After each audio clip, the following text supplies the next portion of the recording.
नमस्कार, स्वागत है झारखंड की फटाफट ताजा बड़ी खबरों में। पहली बड़ी खबर। आज से शुरू हो रहा है झारखंड विधानसभा का शीतकालीन सत्र। झारखंड विधानसभा का शीतकालीन सत्र 15 दिसंबर यानी आज से शुरू होने जा रहा है। 5 कार्य दिवस वाले इस सत्र को उपयोगी बनाने और शांतिपूर्ण संचालन के लिए विधानसभा अध्यक्ष ने विधायक दल के नेताओं के साथ बैठक की। साथ ही बैठक में सुरक्षा को लेकर भी चर्चा की गई। बैठक के बाद जो चीज़ें सामने आई उसके अनुसार बुधवार को संसद में घटित घटना का असर झारखंड विधानसभा के शीतकालीन सत्र में भी दिखेगा। विधानसभा अध्यक्ष के साथ मीटिंग में सुरक्षा के सवाल पर हर किसी ने चिंता जताई।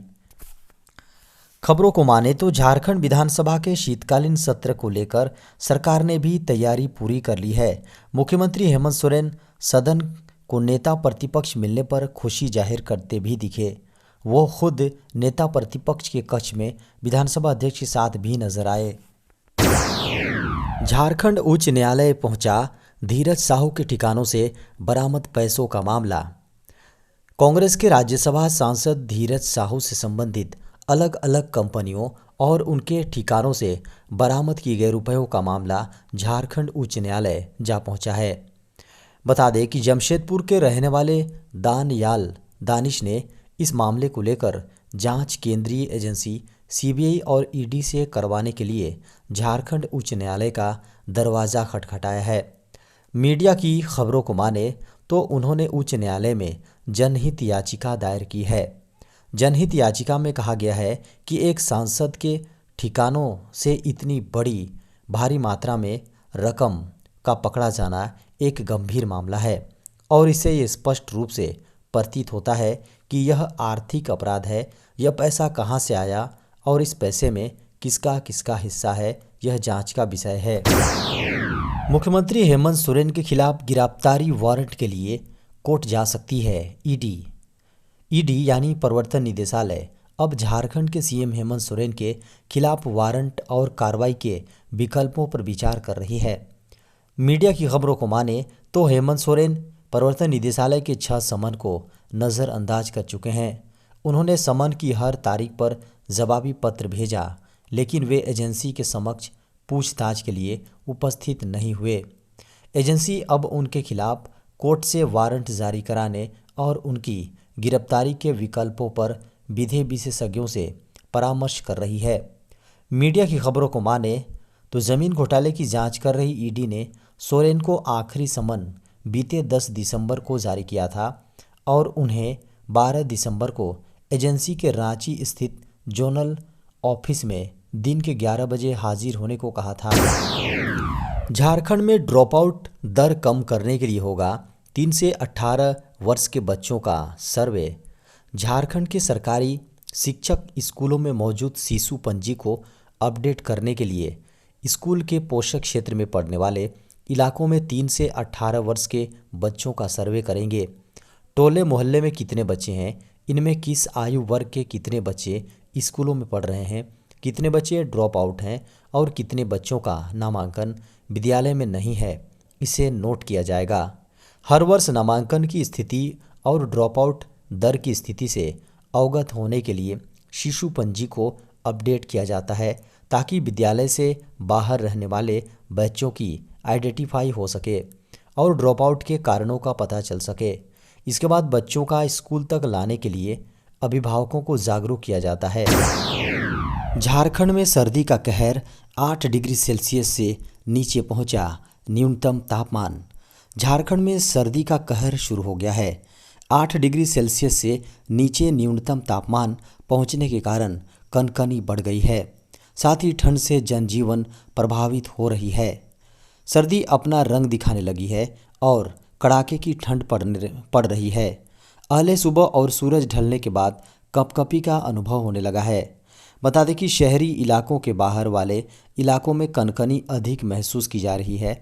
इसका जनजीवन पर भी असर पड़ने लगा है।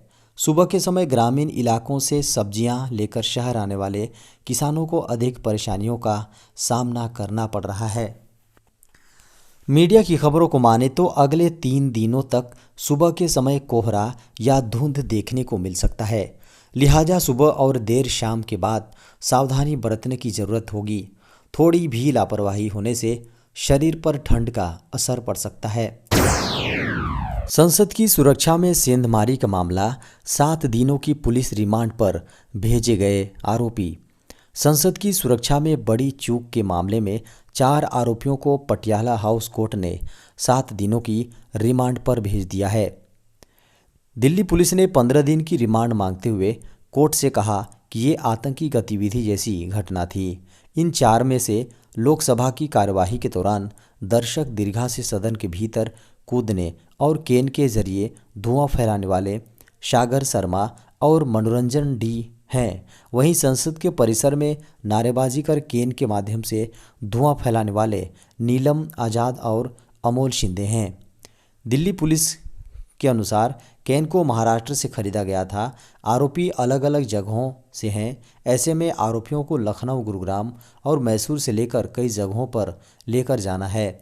इनसे आमने सामने बैठाकर पूछताछ करनी है। एशिया में कोरोना ने दी फिर से दस्तक, गाइडलाइन जारी।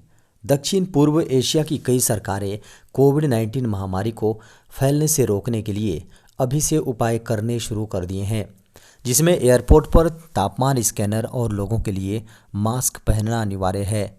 सरकारों का लक्ष्य है कि इस प्रकार के प्रिकॉशन से वे वायरस को फैलने को रोक सकते हैं। इस प्रकार के उपायों से इन देशों के लोग बहुत चिंतित हैं। उन्हें डर सता रहा है कि कहीं एक बार फिर से 2020 का वह दौर नहीं लौट आए जो कि महामारी की शुरुआत से हुआ था। इस बीच सिंगापुर के वाइस प्रेसिडेंट लॉरेंस वोंग ने कहा है कि यह सब झूठ और अफवाह है कि एक बार फिर से 2020 का दौर लौट आएगा। उधर आंकड़े तो कुछ और कुछ और ही गवाही दे रहे हैं। सिंगापुर के स्वास्थ्य मंत्रालय की माने तो 2 दिसंबर को ख़त्म हुए सप्ताह में कोविड-19 के कुल मामले 32,000 हो गए, जो कि पिछले सप्ताह तक 22,000 के आसपास थे। बयान जारी करते हुए एक अधिकारी ने कहा कि आंकड़ों में वृद्धि के कारण कई कारण हैं, जिसमें लोगों की कम हो रही रोग प्रतिरोधक क्षमता के साथ साथ त्योहारी सीजन में लोगों का लोगों को घूमने जाना है। बता दें कि सिंगापुर में कोविड-19 के मामले वायरस JN 0.1 वेरिएंट के हैं, जो कि BA 2.86 वेरिएंट फैमिली का है।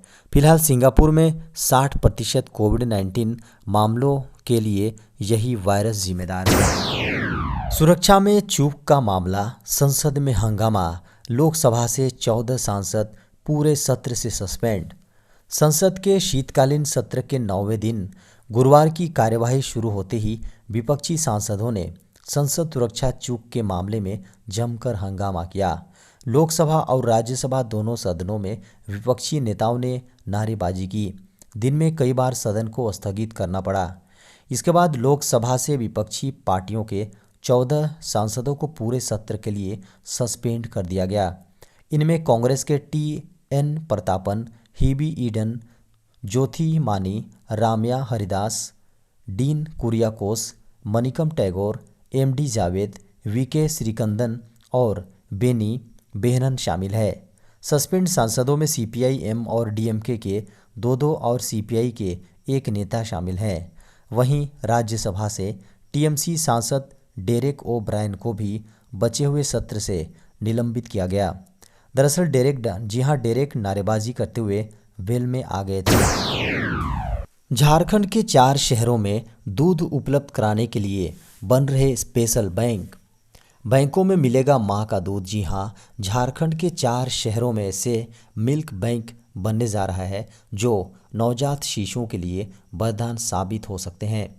कई बार नवजात मां के दूध से कई कारणों से वंचित रह जाते हैं। अब ऐसे शिशुओं की माताओं को चिंता करने की ज़रूरत नहीं होगी, क्योंकि अब उन्हें बैंक से ही मां का दूध मिल जाएगा। राष्ट्रीय स्वास्थ्य मिशन और राज्य योजना के तहत राज्य के बोकारो, दुमका, हजारीबाग एवं रांची के अस्पतालों में मानव दूध बैंक यानी ह्यूमन मिल्क बैंक बनाने की तैयारी हेल्थ डिपार्टमेंट ने लगभग पूरी कर ली है। डॉक्टरों के अनुसार कई माताओं को प्रसव के बाद दूध ही नहीं होता। इसलिए उनका नवजात स्तनपान से वंचित हो जाता है। कई ऐसे बच्चे भी हैं जिनकी माता किसी कारणवश दुनिया में नहीं है। ऐसे शिशुओं को बचाने के लिए स्वास्थ्य विभाग 4 शहरों में मानव दूध बैंक बनाने जा रहा है। इग्नू बीएड बीएससी दाखिले के प्रवेश परीक्षा पंजीयन शुरू। इंदिरा गांधी राष्ट्रीय मुक्त विश्वविद्यालय यानी इग्नू ने बैचलर ऑफ एजुकेशन यानी BEd, post basic BSc, nursing, BScN PB और पीएचडी पाठ्यक्रमों में दाखिला लेने के लिए प्रवेश परीक्षा पंजीकरण शुरू कर दिया है। इच्छुक अभ्यर्थी आधिकारिक वेबसाइट ignu.ac.in पर जाकर इन पाठ्यक्रमों में प्रवेश परीक्षा के लिए आवेदन कर सकते हैं। इग्नू प्रवेश परीक्षा के लिए आवेदन पत्र जमा करने की अंतिम तिथि 31 दिसंबर 2023 निर्धारित की गई है, जबकि प्रवेश परीक्षा 7 जनवरी 2024 को देश भर के विभिन्न केंद्रों पर आयोजित की जाएगी और परीक्षा की अवधि 2 घंटे 2 घंटे 30 मिनट की होगी। बीएड, बीएससी और पीएचडी डिग्री के प्रवेश के लिए परीक्षा शुल्क 1000 रुपये। परीक्षा शुल्क का भुगतान बैंकों द्वारा जारी क्रेडिट कार्ड या डेबिट कार्ड का उपयोग करके या ऑनलाइन बैंकिंग के माध्यम से करना होगा। बैंक खाते में जीरो बैलेंस तब भी निकाल सकेंगे 10,000 रुपये। केंद्र की मोदी सरकार ने अपने पहले कार्यकाल में कई योजनाओं की शुरुआत की थी। इसमें से एक बड़ी योजना प्रधानमंत्री जनधन खाते खोलने की थी। इसका मकसद देश के हर गरीब को औपचारिक बैंकिंग प्रणाली में लाना था। बता दें कि केंद्र सरकार न सिर्फ इस अकाउंट में पीएम किसान स्कीम जैसी सरकारी योजनाओं के पैसे भेजती हैं, बल्कि ग्राहकों को कई खास सुविधाएं भी मिलती हैं। ऐसी ही एक सुविधा ओवरड्राफ्ट की है, जिसके तहत बैंक अकाउंट में पैसे नहीं होने की स्थिति में भी ग्राहकों को पैसे निकालने की सुविधा मिलती है। ओवरड्राफ्ट की लिमिट 10,000 रुपये की है। बिना शर्त के 2,000 रुपये तक ओवरड्राफ्ट की सुविधा मिलती है। इसके लिए अधिकतम आयु सीमा 60 वर्ष से बढ़ाकर 65 वर्ष की गई है। बता दें कि पहले ओवरड्राफ्ट की लिमिट 5,000 रुपये थी। यह लिमिट बढ़कर अब 10,000 रुपये हो गई है। केंद्रीय वित्त राज्य मंत्री डॉक्टर भागवत किशन राव कराड के अनुसार 29 नवंबर 2023 तक कुल 51.04 करोड़ प्रधानमंत्री जनधन योजना यानी पीएमजेडीवाई खाते खोले गए हैं। इसमें 2,08,855 करोड़ रुपए की जमा राशि है। 22 नवंबर तक कुल 4.30 करोड़ पीएमजेडीवाई खातों में शून्य बैलेंस है, क्योंकि यह योजना पीएमजेडीवाई खातों में किसी भी न्यूनतम बैलेंस को बनाए रखने की गैर आवश्यकता की अंतर्निहित सुविधा प्रदान करती है।